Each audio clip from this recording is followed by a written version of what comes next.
Hello humans! Today I'm going to show you how to do basic math in Python. To save us some time, I'm going to teach this lesson through idle's interactive shell instead of using document mode.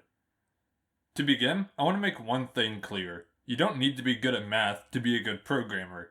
In my 11 years of programming, I have never used any calculus and I've hardly used any algebra. For 99% of cases, you simply need to know how to add, subtract, multiply, and divide, so that's what I'll show you first. To add 5 and 3 together, I can say 5 plus 3 and hit enter to see 8 print out. Likewise, I can say 5 minus 3 to see 2 print out. Multiplication is a bit weird as Python uses the asterisk to signify that we are multiplying numbers.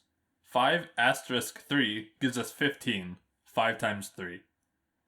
To divide, we say 5 slash 3. This is the forward slash, which is on the question mark key on most keyboards. When we divide numbers, our answer will always have a decimal place. Even if we have numbers that divide cleanly, like 4 divided by 2, we still get a decimal. However, if we don't want that, we can say 4 slash slash 2. Now our decimal point gets cut off, even if we have numbers that don't divide cleanly, like 5 and 3. Using a double slash tells Python that we are doing integer division. This means that our answer has to be a whole number. We delete the decimal point and everything that comes after it. Likewise, we can say 5 asterisk asterisk 3 to signify exponents. This makes 3 an exponent of our base, 5. This gives us 125, or 5 times 5 times 5.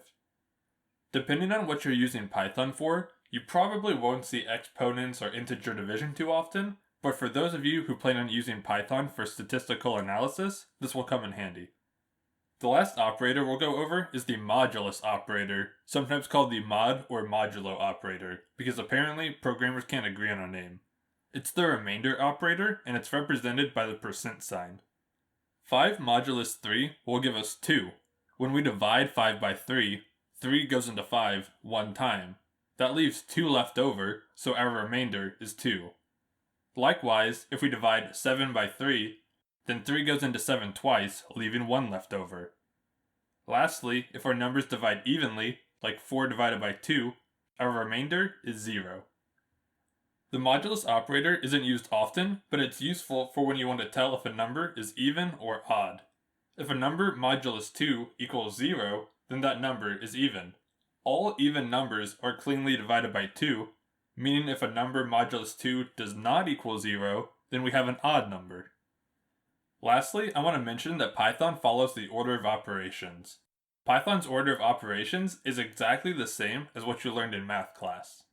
Parentheses gets calculated first, then exponents, then multiplication and division at the same time, going left to right, then addition and subtraction at the same time, going left to right. This is why 5 plus 3 times 2 gives us 11 and not 16. Multiplication comes first in the order of operations, so 3 gets multiplied by 2 and then 5 gets added to that. Today we learned how to do simple arithmetic in Python. A big thank you for liking, subscribing, and ringing that bell. Comment below with suggestions for future videos and I will see you in the next one.